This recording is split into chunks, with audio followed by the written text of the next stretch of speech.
Hi and welcome to ASP MVC session. Previous कुछ sessions थे, हमने एंटिटी फ्रेमवर्क के डिफरेंट अप्रोचेस को पढ़ा, थियोरेटिकली भी उनको जाना कि एक्चुअली उनकी वर्किंग कैसे होती है, और फिर हमने ASP MVC के अंदर उसे प्रैक्टिकली इम्प्लीमेंट करके एक क्रूड ऑपरेशन भी परफॉर्म किया। इस सेशन के अंदर हम ये डिस्कस करने जा रहे हैं कि एक्चुअली ये जो हमने तीन अप्रोचेस पढ़े, including fourth one is existing database, इन चारों को हमने समझा भी और साथ ही साथ प्रैक्टिकली इम्प्लीमेंट भी किया। लेकिन अब हमें इस सेशन पे ये समझना है कि एक्चुअली किस डेटाबेस अप्रोच को या मॉडल फर्स्ट अप्रोच को या कोड फर्स्ट अप्रोच, कौन से अप्रोच को हमें किसी एक प्रोजेक्ट के अंदर इम्प्लीमेंट करना होगा और उसकी क्या वजह है। ठीक है, तो इस सेशन के अंदर हम देखते हैं कि एक्चुअली अगर मैं डेटाबेस फर्स्ट कर रहा हूँ तो उसकी क्या एडवांटेजेस है, कोड फर्स्ट कर रहा हूँ उसकी क्या एडवांटेजेस है या डिसएडवांटेजेस हो सकती हैं, ये तमाम चीज़ें हम डिस्कस करते हैं। तो सबसे पहले चलते हैं कि एक्चुअली अगर डेटाबेस फर्स्ट अप्रोच आप अपने प्रोजेक्ट के अंदर, फॉर एग्जाम्पल तुम कोई प्रोफेशनल वेबसाइट बना रहे हो, डायनामिक वेबसाइट, तो अगर आप डेटाबेस फर्स्ट वहाँ पर इस्तेमाल करना चाहते हैं, उस अप्रोच को यूज़ करना चाहते हैं, तो उसके क्या मेरिट्स एंड डिमेरिट्स हो सकते हैं, किन सिनेरियो पे डेटाबेस फर्स्ट को इस्तेमाल करना ज़्यादा अप्रोप्रिएट है, ये तमाम चीज़ें हम डिस्कस करते हैं। So let's go. तो सबसे पहले समझते हैं हम डेटाबेस फर्स्ट अप्रोच। तो if you have already design a database and you don't want to do extra effort, then you can go to with this approach। यानी अगर फॉर एग्जांपल तुम्हारे पास एक डेटाबेस अप्रोच पहले से तैयार है, यानी जो हिरार्की बन रही होती है, जो एंटिटीज़ बन रही होती हैं, वो ऑलरेडी तुमने डेटाबेस के अंदर प्रिपेयर कर रखा है कि एक्चुअली यूज़र किस तरह से लॉगिन होगा, फिर वो किस तरह से डैशबोर्ड पर जाएगा, डैशबोर्ड पर जाने के बाद किस तरह से वो प्रोडक्ट ख़रीदेगा, उसके बाद लॉग आउट कैसे करेगा, वो तमाम सिनेरियो तुमने डेटाबेस पे डिज़ाइन कर रखा है। तो आपके लिए बेहतर क्या है कि आप इसी अप्रोच को यूज़ करें। इसके ज़रिए से क्या होगा कि आप बहुत ज़्यादा इफर्ट जो है वो कोड के टर्म पे नहीं करेंगे। If your database is ready, then entity framework will complete his duty and create entities for you with template. यानी अगर ये चीज़ें रेडी है तो एंटिटी फ्रेमवर्क क्या करेगा, वो अपनी जो ड्यूटी है वो बड़े आसानी के साथ कर सकता है और आपको एक टेम्पलेट के तौर पर वो तमाम चीज़ें क्रिएट करके दे देगा जिस तरह से आपने अपने डेटाबेस को क्रिएट कर रखा है। You can modify the database manually and update model from database। आप ना सिर्फ डेटाबेस को मॉडिफाई कर सकते हैं बल्कि मैनुअली उसे अपडेट भी कर सकते हैं जो मॉडल्स हैं आपके डेटाबेस के रिस्पेक्ट से। So we can say entity framework is able to create your model classes based on table and column from relational database। यानी ये entity framework किस चीज़ के लिए कैपेबल है कि आपके मॉडल क्लास को क्रिएट कर सकती है with respect to the column जो कि आपकी एक रिलेशनल डेटाबेस से बिलोंग कर रहा है। जैसे कि हम SQL इस्तेमाल कर रहे हैं, वो भी एक रिलेशनल डेटाबेस है जहाँ पर हम डिफरेंट टेबल्स के दरमियान एक रिलेशन करते हैं, एज लाइक प्राइमरी की एंड फॉरेन की। ये तमाम चीज़ें हम डेटाबेस यानी SQL के अंदर पढ़ चुके हैं। अगर आप SQL के हवाले से ज़्यादा नहीं जानते हैं तो मैं सजेस्ट करूँगा मेरे यूट्यूब चैनल पर कम्प्लीटली एक ब्लॉग मौजूद है, विच मीन हमारा प्लेलिस्ट मौजूद है SQL का, तो वो ज़रूर आप देखें क्योंकि जो हम आगे जाकर तमाम चीज़ें करेंगे वो SQL पर बेस करता है, उसकी क्वेरीज पर, स्टोर प्रोसीजर पर, ट्रिगर पर, एंटिटीज़ पर, ये तमाम चीज़ें। तो हमें समझ में आ गया कि हम डेटाबेस अप्रोच जो है वो किस वक्त इस्तेमाल करते हैं, क्या सिनेरियो होगा तो हम डेटाबेस फर्स्ट अप्रोच को यूज़ करेंगे। अब जब हम डेटाबेस फर्स्ट अप्रोच कर रहे हैं अपने प्रोजेक्ट के अंदर तो इसके यकीनी तौर पर कुछ एडवांटेजेस हो सकते हैं और डिसएडवांटेजेस हो सकते हैं। तो एडवांटेजेस क्या हैं? एडवांटेजेस में फर्स्ट लिखा है easy to create domain model as this will automatically create while creating as an EDMX file using scripting. यानी ये ईजिली क्रिएट हो जाता है क्या चीज़, जो EDMX फाइल है हमारी, जब आप राइट क्लिक करके प्रोजेक्ट के अंदर ADO.NET एंटिटी को ऐड करवा रहे होते हैं तो उस फाइल की एक्सटेंशन EDMX होती है। यहाँ पर उसी हवाले से बात की जा रही है। Visual Studio provides GUI to configure and add database by EDMX file. Database की तमाम चीज़ें जो कन्फिगरेशन से रिलेटेड हैं यानी GUI से रिलेटेड हैं विजुअल स्टूडियो में आसानी के साथ ऐड हो जाती हैं। लार्ज एप्लीकेशन के लिए हमारा जो डेटाबेस फर्स्ट अप्रोच है वो ज़्यादा अप्रोप्रिएट है। Any changes at database site can be easily updated with a single click at application and. अगर आप एप्लीकेशन एंड पे जाकर सिंगल क्लिक करने के साथ आप उसमें चेंजेस कर सकते हैं जो आपके एंटिटीज़ हैं डेटाबेस पे जो आप लिख रहे थे डेटाबेस क्रिएट करते वक्त। तो can use an existing database, और साथ ही साथ आप डेटाबेस के साथ एग्जिस्टिंग डेटाबेस का भी इस्तेमाल कर सकते हैं।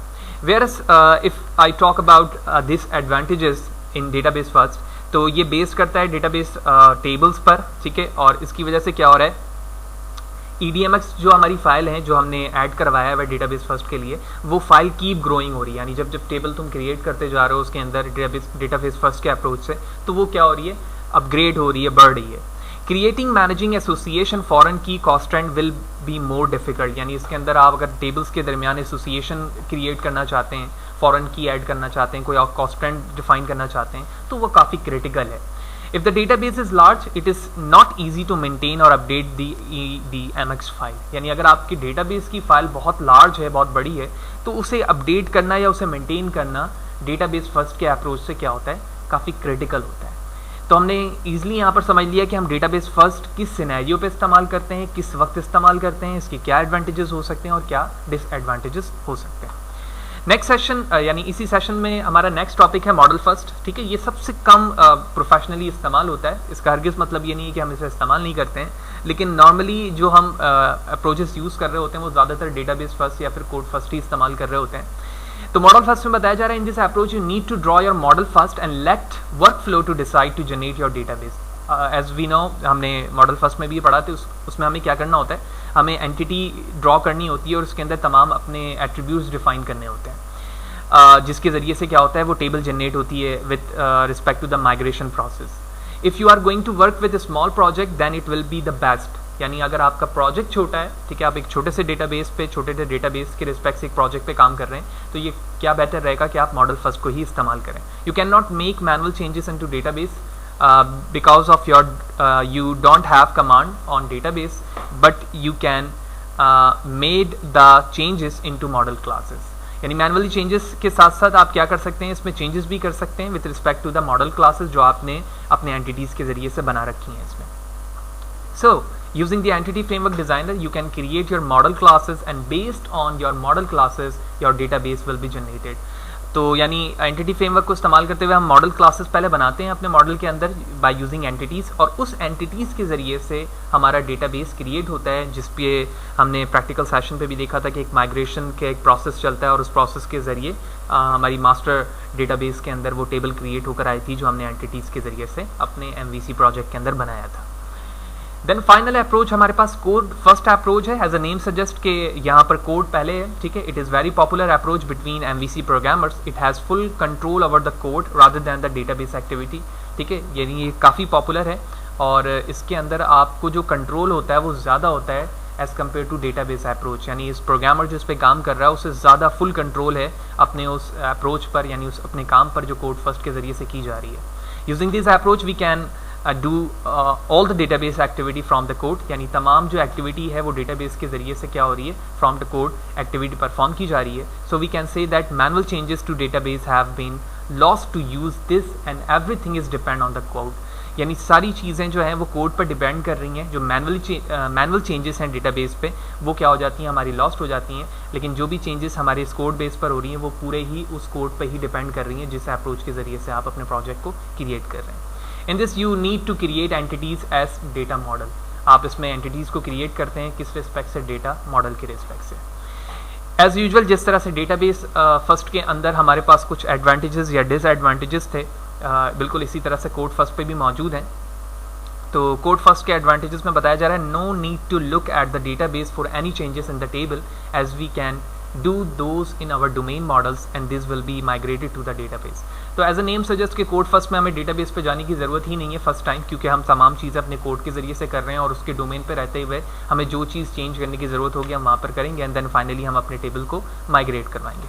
Provides complete control on each table level to the set, for example lazy loading, serialization and etcetera.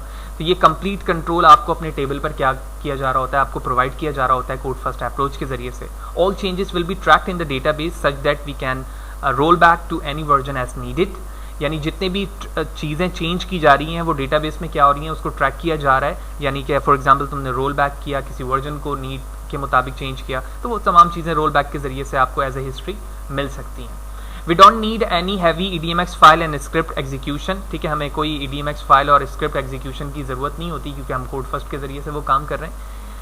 Can do change in the database with no data lost, ठीक है। हम डेटाबेस को चेंज भी कर सकते हैं डेटा लॉस्ट किए बगैर, और ये फीचर हमें किससे अवेलेबल होना शुरू हुआ, एंटिटी फ्रेमवर्क के वर्जन 4.3 से ऑनवर्ड जितने भी वर्जन आना शुरू हुए इसमें ये तमाम चीज़ें हमें मैसर हुई।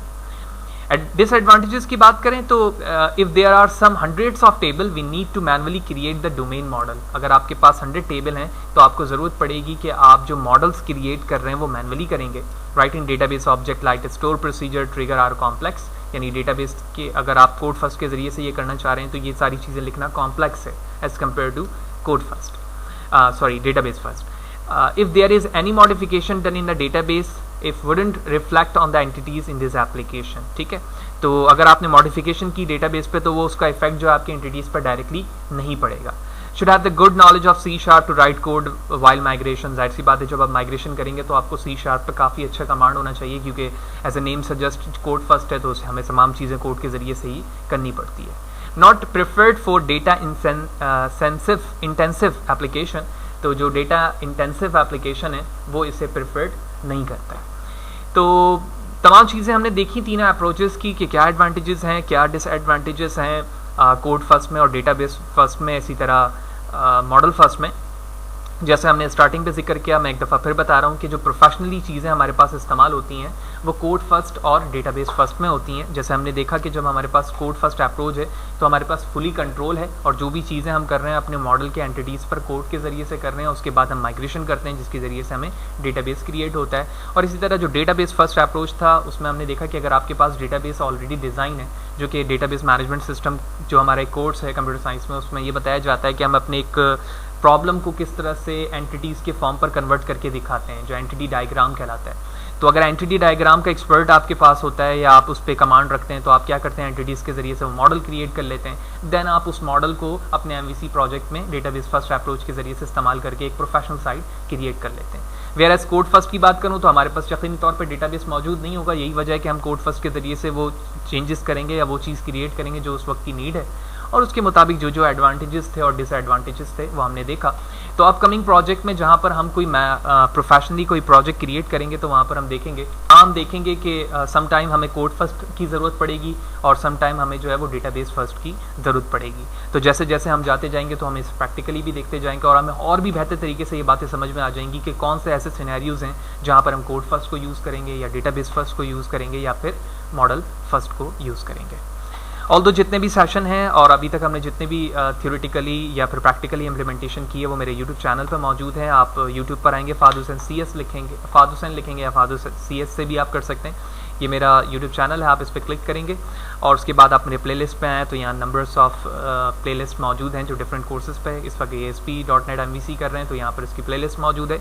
जो भी प्रोजेक्ट में जब प्रैक्टिकली इंप्लीमेंट कर रहा होता हूँ विद प्रोजेक्ट मैं उसकी RAR फाइल अपलोड करता हूँ fadhusaincs.blogspot.com पे। ये लिंक है जो हर वीडियो के डिस्क्रिप्शन पे मौजूद है, आप डायरेक्ट क्लिक करके वहाँ पर रीडायरेक्ट हो सकते हैं। और ASP MVC ट्यूटोरियल का ये सेपरेट टैब है जिसमें तमाम प्रोजेक्ट जो है मौजूद हैं इन RAR फॉर्म। आप उसे क्लिक करेंगे और क्लिक करके वो प्रोजेक्ट आप डाउनलोड कर सकते हैं। Thank you.